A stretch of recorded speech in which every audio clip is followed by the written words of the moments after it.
Good morning, Boilermaker fans, and welcome to the Central Indiana Sports Report for our reaction to Purdue's 56-30 loss at Notre Dame on Saturday.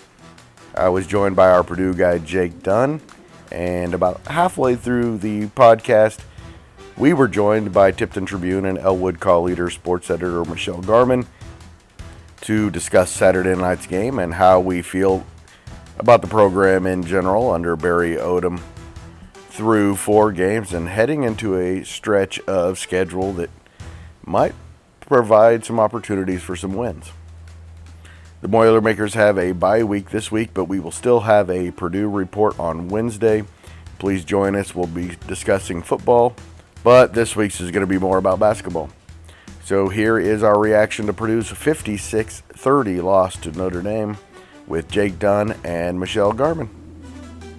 Welcome back to the Central Indiana Sports Report, Boilermaker fans, to our reaction from Purdue's 56-30 loss on Saturday in South Bend. And if you're like me, Jake, it's kind of a mixed reaction, right? Yeah, very mixed reaction. Saw a lot of good things, particularly with the passing offense, but not a lot of bright spots for the defense. Yeah, I kind of saw that one coming. If you can't stop Southern Illinois, it's going to be really hard to stop Notre Dame. We talked about it right after the Southern Illinois game that what we saw from there, that's probably not going to be good when you're playing really good teams and stopping the run. And look, Notre Dame's as good as anybody running the ball. We know that. They have 2 of the best running backs in the country. But if you're not touching the running backs till 10 yards downfield, it's going to be a problem.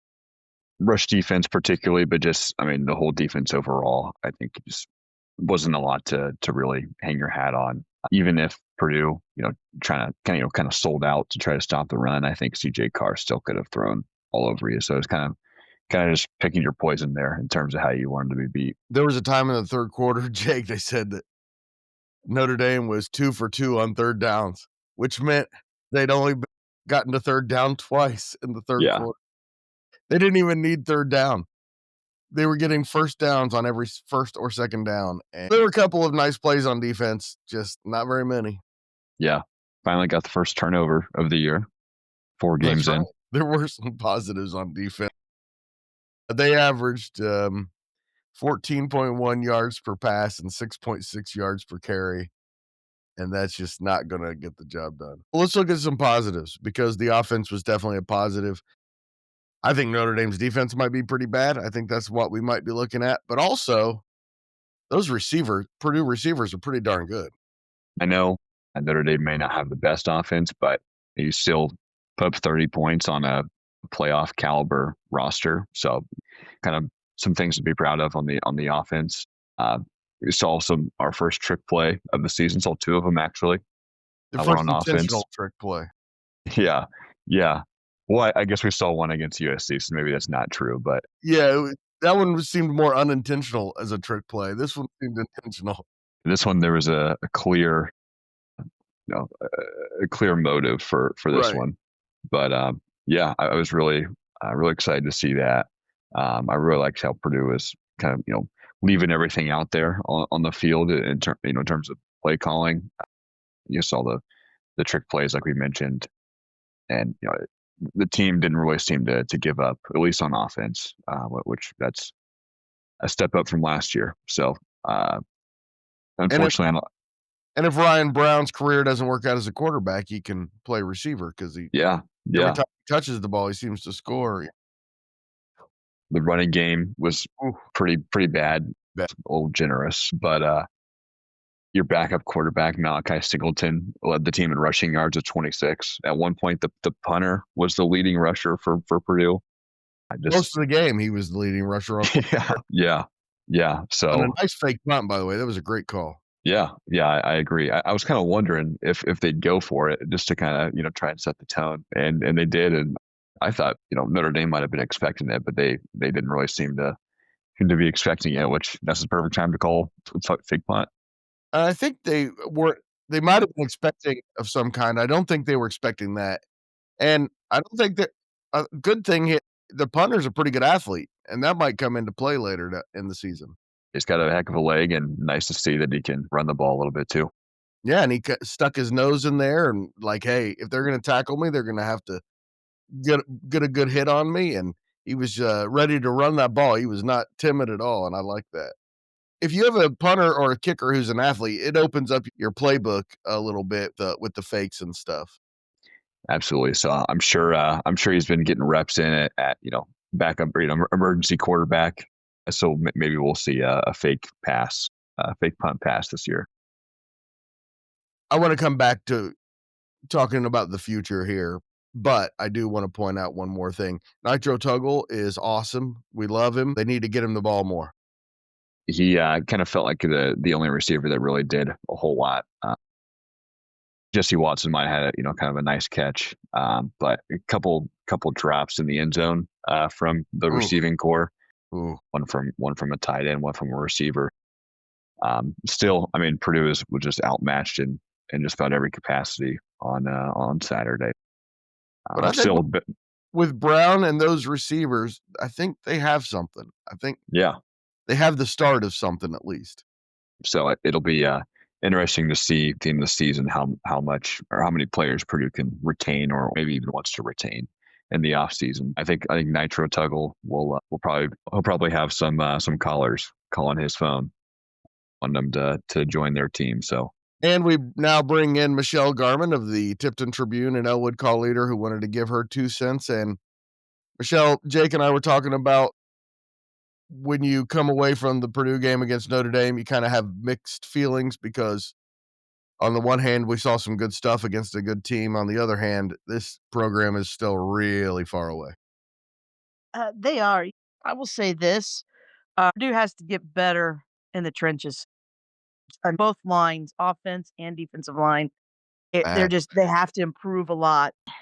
I know Notre Dame's a great rushing team, but I'll be honest, I'm not as impressed with this Notre Dame offensive line as I have been in the against as far as pass protection.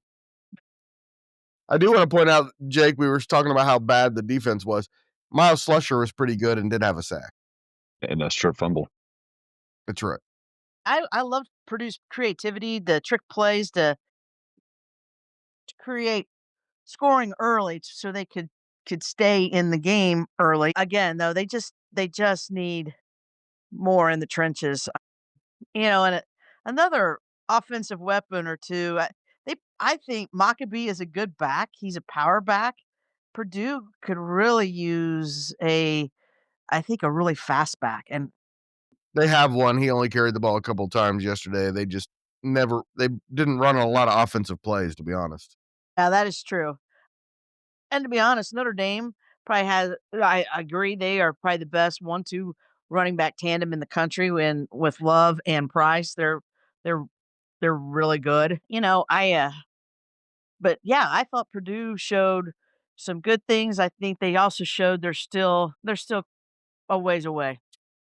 Unfortunately, I don't think Purdue is in the same ilk as Indiana. We're not going to have a 1-year turnaround. I think it'll be a couple of years or maybe even 3 years before Purdue can really kind of, I guess, start to win some of these games or at least have a chance to upset a team like Notre Dame or USC. But again, it's just building blocks for next year. We're gonna. I'd argue that kind of the season actually really kind of starts now. I've got a bye week here this upcoming week. And then you got Illinois at home, at Minnesota, at Northwestern, and then home against Rutgers for homecoming to end October. So this is what I was going to bring up next, Jake, is yeah. From what I saw from Purdue and from what I saw from the rest of the Big Ten yesterday, I think those games are all potentially winnable. I don't think they're going to beat Illinois. Don't get me wrong. Illinois is a lot more talented. But I think all of those games are winnable. Yeah, definitely have a chance. Definitely a chance to at least look competitive in those. So for me personally, if they could go 2-2 in the month of October, ideally like to be 3-1. But I think if you go 2-2, I'd be pretty happy with that. I was looking at their schedule and what they have coming up. Now, if they get a depleted Illinois team, they'll have a shot because they get them at home. At Minnesota, that will be a tough one because they're going up there. I know that's usually in the past has been Minnesota has not looked very good. Yeah, I know. They lost to Cal. Cal's not very good. They beat Buffalo yesterday. Buffalo was ahead most of that game, and it just is not.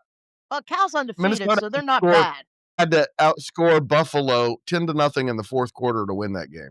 The thing is, Fleck, Minnesota's played Purdue pretty decently well, even when Purdue's been better. I'm sure. I think Northwestern is the only sure win in those 4. Oh, yes.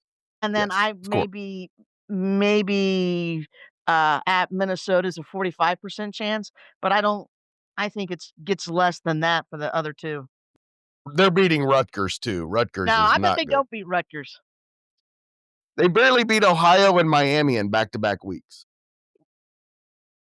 I mean, they also gave Iowa pretty good. Here's the thing about Rutgers, and this is where Purdue is I wish not. Purdue played Iowa. This is where not Purdue quite isn't yet. The one thing about Rutgers is they usually are can be a physical team, and other Maccabee is a physical player for Purdue, but I think a lot of the rest of that team, I don't know that they're real physical. And Jake, I don't know if Purdue is beating Illinois and Minnesota, but I think they're definitely beating Northwestern and Rutgers.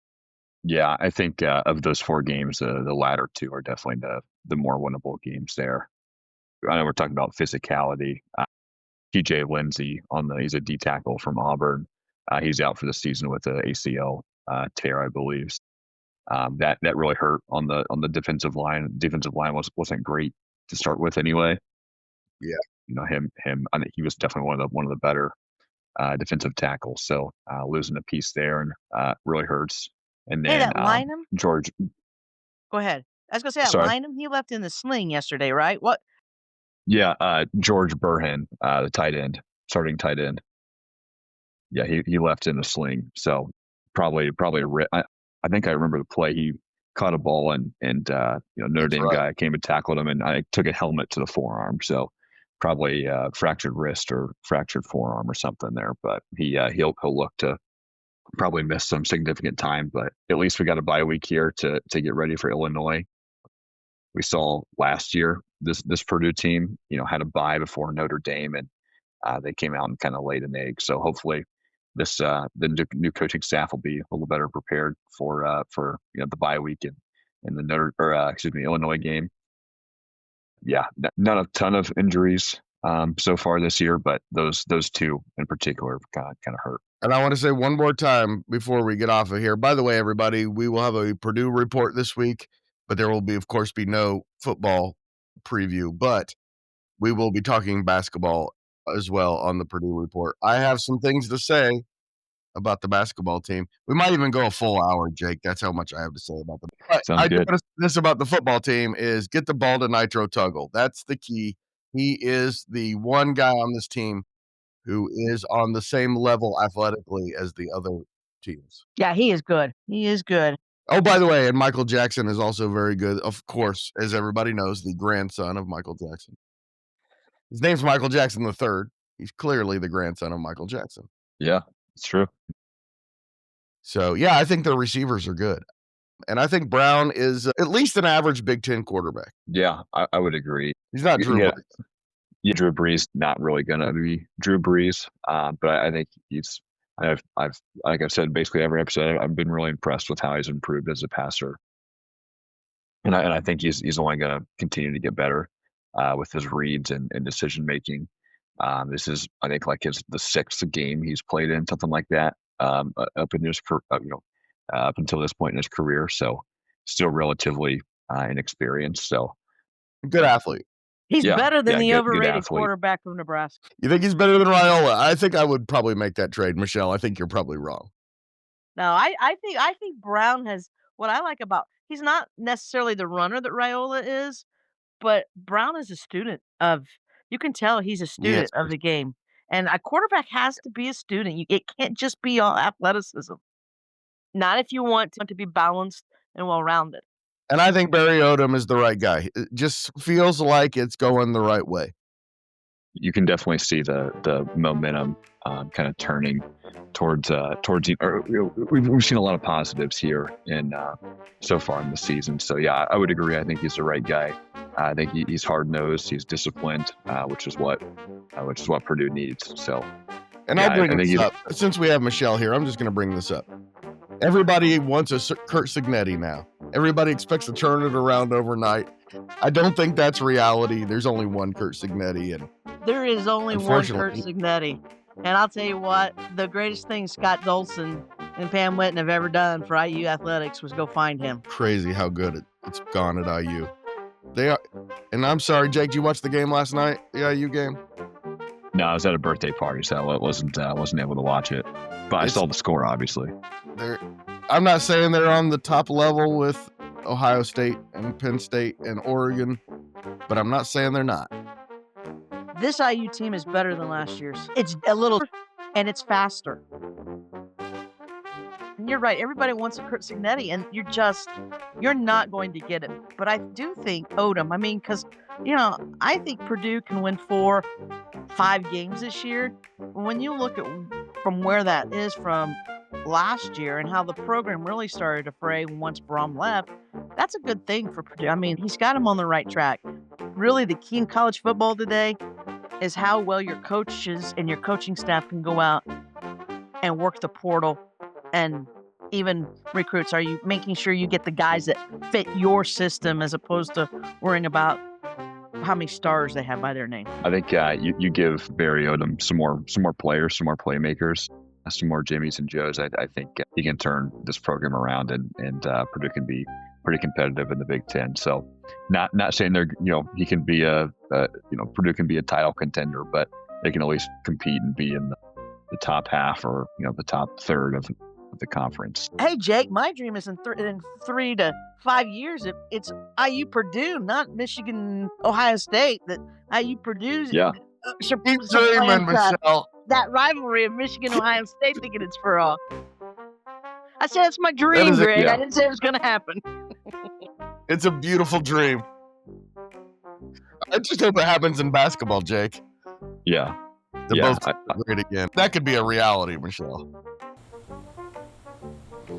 Thanks so much to Jake and Michelle for joining me to talk some college football. Always fun to talk Boilermakers. Cannot wait for Wednesday's Purdue Report. Later today on the Central Indiana Sports Report, we will have our reaction to IU's 63-10 win over Illinois, our reaction to the Fever's Game 1 against the Las Vegas Aces in the WNBA semifinals, and of course we will have our reaction to the Colts game at Tennessee, hopefully sometime this early evening, but I'm going to be awfully busy putting podcasts together, so we'll see exactly what time we get all these out, and hopefully none of them linger till Monday morning, but sometimes that happens. That's the great thing. I used to be a sports editor for 30 years and had to worry about those deadlines, and now I can just say, hey, we'll do it a little later. Not that big of a deal. Either way, you can count on the fact that we are going to have all of those podcasts for you at some point. Thanks so much for listening. Please do us a huge favor and share this podcast with a Purdue fan in your life and help spread the word that the Central Indiana Sports Report is here talking about Central Indiana sports every single day. Oh, also, the Central Indiana Sports Report is a product of ITG Media, and I love Susie.